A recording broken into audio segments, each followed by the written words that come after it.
자, 첫 번째 이슈. 버스 총파업. 일단 피했습니다. 그러나 여러 가지 이제 남은 내용들이 있어요. 그 내용 다뤄보겠습니다. 한국일보 기사입니다. 결국엔 요금 인상, 버스 파업 속속 철회. 이렇게 돼 있습니다. 자, 파업이 속속 철회돼서 뭔가 이제 타협을 하고 있는 건 다행인데요. 요금이 올랐습니다. 이 부담이 생긴 거예요. 이해찬 대표, 김현미 국토장관, 이재명 경기도지사 긴급회의 열어서 대책을 논의했죠. 그리고는 나왔습니다. 경기 시내버스는 200원 오르고요. 경기 광역버스는 400원이 오릅니다. 그리고 광역버스는 중공영제로 운영하겠다. 이런 입장을 밝혔습니다. 그리고 정부가 관할을 하게 됩니다. 서민 교통비 부담 논란이 거세질 듯하다. 그리고 지금 협상이 진행되는 것도 있다. 이렇게 되어 있습니다. 다음 기사 보시죠. 일단 어제 핵심은요, 이 요금이 올랐다는 거, 그리고 중공영제가 확대된다는 이 두 가지 내용입니다. 대책은요. 이걸 통해서 일단 총파업은 막은 건데요. 옆에 기사 보시죠. 자, 이런 지적 어제도 나왔지만 오늘도 꽤 많이 나올 것 같습니다. 요금 인상으로 교통 대란 피했지만 결국 시민 지갑 털어서 막았다.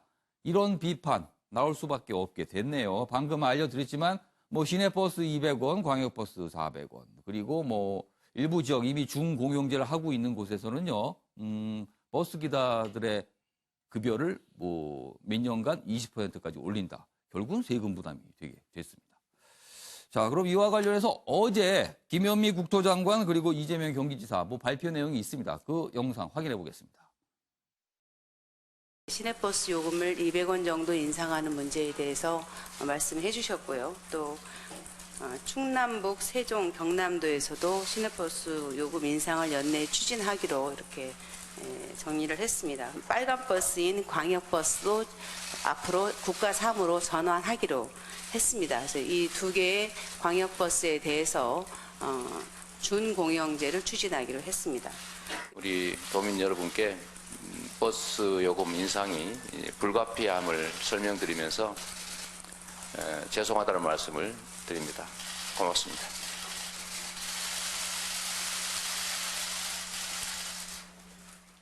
자, 이재명 지사가 죄송하다 그러면서 버스 요금이 어쩔 수 없이 오르게 됐습니다. 그러면서 고개를 90도로 숙였습니다.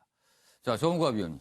인상률 보면은 15%가 넘습니다. 어떻게 보면 굉장히 급격한 인상이에요. 사실은 액수 자체가 절대적인 액수가 200원, 400원 그래서 얼마 안 되는 거 아니야 느낄 수 있습니다만은 인상률 자체는 15%가 넘어갑니다. 그렇죠. 매일 출퇴근하는 서민들 입장에서는 부담이죠. 예. 그러니까 어쨌든 간에 파업을 철회해서 예. 오늘 예견됐던 교통 대란이 없어진 건 다행입니다만 예. 그 후유증이 상당히 있어 보입니다. 그러니까 우선 기사 제목들에 나와 있습니다만 요금 인상이라는 부분이 있고 예. 또 준공영제라는 게 결국은 이제 재정을 투입하게 되는 건데 그렇습니다. 이 같은 점에 대해서 이제 상당히 우려하는 시각들은 또 어떤 점이냐면은 그동안 이제 주 52시간 관련해서 여러 가지 예견되는 문제들이 있었을 겁니다. 예. 그러고 예를 들면 워라밸이라는 휴식이 있으면 당연히 월급이 줄 수도 있는데 이 점에 대해서 이제 실력 행사로 나온 그 결과물이거든요. 예. 그렇다면 이 향후에 중소기업 등등이 확대됐을 경우에 물론 버스라는 것은 공공성이 있습니다만 다른 지역 부분에서도 또 이 같은 움직임이 있을 경우에는 어떻게 대비할 것이냐. 그렇습니다. 여러 가지 과제들이 있습니다. 그리고 준공영제라는 게 그 방안에 대해서도 여러 세밀한 부분들이 조율될 부분이 있고요. 그러니까 사전에 어떤 정부의 큰 정책이 수립됐을 경우 거기에 예상된 여러 부작용, 각 부문별로 좀 세밀하게 미리 좀 대응을 해서 서로 대화와 어떤 협의를 과정에서 합의안을 도출했으면은 이렇게 막바지까지 오지 않았을 텐데 결국에는 막다른 어떤 그 파업결이 임박해서 서로도 아니죠. 어떻게 보면 일방적으로 양보하는 형태의 어떤 귀결이라는 것이 과연 이게 맞는 것이냐. 결국에는 이제 국민들에 대한 요금 인상과 세금을 통한 해결 아니냐라는 이 지적. 이 부분에 대해서 과연 어떤 정부가 설명을 할 수 있을 것인지. 그리고 향후에 또 다른 부분에서 예견되는 점 그런 것들에 대해서 지금부터라도 차분차분히 좀 대비해서 이 같은 문제가 발생하지 않도록 하는 게 예. 정부의 중요한 역할이 아닌가 이런 생각합니다. 그러니까 52시간제 발버스 파업 위기라는 얘기가 계속 나왔어요. 이게 1년 전에 52시간제는 1년 전부터 지금 얘기가 있었고 하기로 한 건데 그럼 그동안 뭐 했느냐라는 질타가 당연히 나올 수 있고요. 그리고 이 52시간제 발 문제가 버스 문제에만 국한이 되겠느냐 또 이런 질문이 나오고 있는 겁니다. 관련 기사 있습니다. 보시죠. 자, 다음 기사 넘겨주세요. 동아일보 기사입니다. 버스로 끝날 문제 아니다. 저임금 고통 키운 주 52시간 역설이다. 이렇게 돼 있습니다. 주 52시간. 우리나라 국민이 근무하는 시간이 너무나 길기 때문에 줄여야 된다는 얘기 계속 있었습니다. 그래서 52시간제가 시행이 되고 있거든요. 그런데 52시간제를 하게 되니까 일을 덜 하게 되는 거예요. 그만큼 돈이 줄어듭니다. 자, 그래서 여기는 역설이라는 표현을 하게 됐습니다. 여기 보시면 워라벨 버스 운전사들 생계가 위협이다. 임금의 70% 차지하는 수당이 타격이다. 월급 276만 원에서 52만 원이 줄게 됐다. 뭐 이런 사례가 있다는 거예요.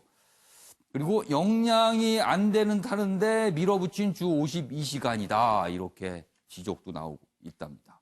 지원금 준다지만 문제 해결, 근본적 해결은 역부족 아니냐. 이런 지적이 나오고 있습니다. 자, 요 얘기는 이제 유기영 전 의원부터 좀 들어보겠습니다.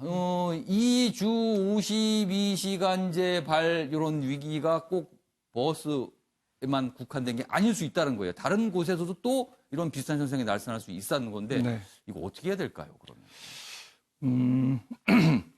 주 52시간 문제는 사실은 예, 이제 우리나라 노동자들의 노동 시간이 세계 최장인 그렇습니다. 상황 뭐 항상 그렇게 꼽혔습니다. 극복하기 위해서 예, 이건 뭐 문재인 대통령의 공약이기도 했고 예, 또 대다수의 국민들이 사실 노동 시간을 줄인다는 데 대한 동의가 있었던 것이 사실이죠. 어떤 의미에서 이제 사회적 합의가 있었는데 예.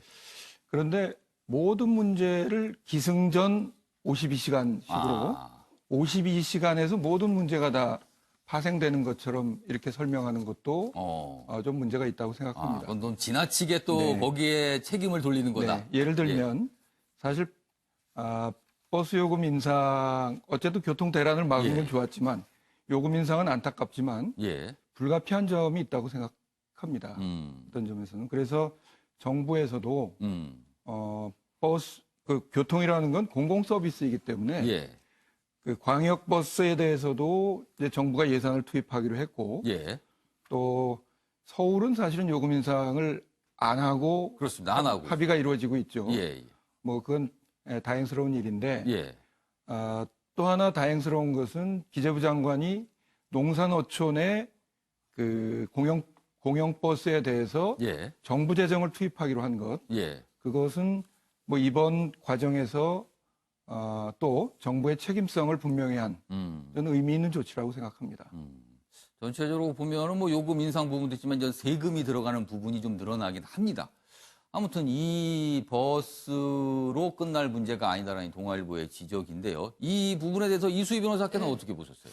이게 이제 여기 기사 내용에도 나와 있지만 예. 공공부문하고 대기업 근로자들에게는 예, 큰 영향은 없는 거예요. 이 어. 워라밸을 지키죠. 그러니까 임금이 워낙 높으니까 예. 거기는 줄어도 한계가 예. 있는 건데 지금 이제 이 버스 기사들처럼 예. 저임금 근로자들에겐 타격이 크다는 거죠. 참 좋은 기사인 것 같습니다. 그러니까 우리나라의 그 월급 급여 체계가 기본급은 아주 최대로 아주 많은 줄이고 경우가 그렇습니다. 예, 그 다음에 수당으로 어느 선까지를 맞춰주는 예, 체계였다는 거죠. 그런데 지금 여기에서는 그러니까 각종 수당들이 있었는데 거기에 예. 이제 초과 근로 수당 뭐 이런 걸로 얼마를 보전을 해주다가 이제 그걸 못 받으니까 지금 확 줄어드는. 그래서 이 기사에도 보면 서울시 버스기사 어느 한 분의 월급 명세서를 보니까 예. 초과 수당이 안 붙으면 52만 원이 줄더라는 거죠. 그래서 276만 원 받다가 224만 원 이러면은 맞벌이 아니면은 그렇죠. 아이 키우면서 살기가 어려운 거예요, 서울 시내. 굉장히 많이 줄어들게 되는 예, 겁니다. 예. 그래서 지금 여기에서는 이 기사에서는 대안으로 연봉제라든가 아니면 급여 체계를 단순화하자라고 하는데 예. 이게 그 기본급이 올라가면 그만큼 또 퇴직금 부담도 갖고 이거는 사용자 측에서는 또 난색을 표할 만한 사용자 대안이란 측이 말이에요. 굉장히 또 반발할 수 있는 내용입니다. 예, 그러니까 이게 우리나라 임금 체계라든가 우리나라 특유의 이런 예. 그 기본적인 환경을 도외시한 채 주 52시간 일 뭐 좀 예. 세게 밀어붙인 거. 예. 그게 이런 그 문제점을 낳는 것 같고 이거를 그러면 급여 체계를 그러면 바꿔가고 해야 되는데 그럴 만한 지금 그러려면 좀 시간적 여유를 줘야 된다는 거죠. 근데 이미 뭐 예. 이전에 특례 사업들을 대폭 줄였기 때문에 작년에 그렇습니다. 일은 이미 벌어진 거고. 그럼 어떻게 합니까? 이 주 52시간제는 이미 시행이 되고 계속 진행되는 건데 그럼 지금 어떻게 해야 됩니까? 그러니까 공공그 부문에서는 이제 예. 이 버스회사는 민영회사지만 뭐 그 산업이 갖고 예, 있는 예. 공공성 때문에 세금을 투입하겠다는 거죠. 그리고 비용을 또 예. 올리는 거고 그러면은 민간 부분에서는 그러면 어떻게 해야 되느냐? 대기업 같은 경우는 아마 여유가 있기 때문에 뭐 급여를 보조해 준다 그러니까 할 이게 수도 지금 있어요. 저임금 근로자들에게 저임금 타격인 민간 거거든요. 부분이 가장 심각해지는 겁니다. 그럼 결국 사용자가 또 부담이 또 커지는 아. 거고. 그럼 이게 돌고 돌면은 이게 정말 뭐 소주성부터 시작을 해서 예, 예. 원래 원하던 정책의 선의가 결과까지 선의로 갈 수 있겠느냐는 또 그래서 역설이란 표현이 여기에 이렇게 등장을 한 것 같습니다. 자, 뭐 요 버스 파업과 관련해서 관련 기사 하나 더 있습니다. 마저 보겠습니다. 다음 기사 넘겨주시죠. 어제 상황, 방금 영상에서 저희가 봤습니다. 김현미 국토장관과 이재명 경기지사가 이제 발표 내용을 했는데 그 발표가 있기 전 상황을 설명하고 있어요. 중앙일보입니다. 이해찬 더불어민주당과 회동 20분 만에 요금 인상 수용한 이재명 경기도지사다. 그동안 이재명 지사는요, 버스 요금 올리는 것에 부정적이었어요. 그리고 올리더라도 경기도와 서울시가 같이 올려야지 경기도만 올리면 안 된다는 입장이었거든요. 그러나 어제 발표 내용은 경기도만 올렸습니다. 설득을 한 거죠, 누군가. 그래서 이 기사는 이해찬 대표를 딱 지목을 하고 있는 거예요. 설득을 했다라는. 이 대표 김현미 국토장관 불러서 3자 면담을 했다. 이 지사 측 버스 문제 장기화되면 문재인 정부 핵심 공약인 주 52시간제 타격 우려가 있어서 그래서 받아들일 수밖에 없었다. 그리고 이재명 지사는 사실 준공영제 확대되는 부분에 대해서도 굉장히 부정적이었거든요. 그런데 어제 설득을 당한 듯 하다. 뭐 이런 내용입니다. 기사는요. 자, 배정우 교수님. 네. 뭐이 내용 좀 어떻게 보셨어요? 상당히 이제 현실을 수용한 것 같아요. 지금 이재명 경기지사가 1심 선고가 내리니까 본인이 여러 가지로 그동안 예. 정치적인 논란에 있었는데 이 문제 때문에 또 정치적 논란의 중심에 서는 그럼 것이 상당히 2심 좀 부분도 약간 좀 부담스러워. 네, 이런 굉장히 건가요? 부담스러워하는 것 같습니다. 어. 지금 문제가 되고 있는 것이 예. 이 노선버스 문제를 주 52시간 사업에 예. 특례 업종으로 제외 특례 업종으로 포함을 시켰으면 이제 문제가 안 되는데 그렇습니다. 자, 지난해 그렇게 포함을 했으면 안 시키니까 됐죠. 예. 이제 여러 가지 문제가 파생이 되는 거 아니겠습니까? 그렇다면은 과연 우리 이 노선버스 업체의 현실이 예. 주 52시간 근로제를 감당할 능력이 돼 있는지 어. 그리고 또 이걸 추진할 수 있는 준비가 충분히 돼 있었는지 예. 이런 부분에 대해서는 좀 퀘스천 마크가 있는 거죠. 그래서 현실적으로 이제 버스 요금을 인상하고 또 동시에 예. 그리고 버스 준공영제를 이제 예. 도입을 하는 방향으로 했는데 지금 문제는 올해까지는 이제 300인 예. 사업장까지 적용됐는데 내년에는 이제 50인 이상 사업까지 이제 다 적용이 되니까 그러면 이제 이 문제가 더 일파만파 확산될 수밖에 없거든요. 그럼 이제 결국은 해법이 뭐냐면은 정부 그리고 사업주 예. 그리고 또 버스 기사 예. 이 3자가 조금씩 양보하는 수밖에 없을 것 같아요. 그리고 이제 이번 기회에 예. 이게 이제 가야 될 방향은 맞다고 봐요. 왜냐면은 현재는 17시간씩 근무를 하고 격일제로 하니까 예. 거기서 당연히 사고가 날 우려가 높는 그렇습니다. 거죠. 버스 기사분들이 이제 굉장히 오랜 시간 이 운전을 하기 때문에 이제 안전 문제가 지적이 됐었거든요, 그동안. 그렇습니다. 그러니까 이제 시민의 안전 문제 예.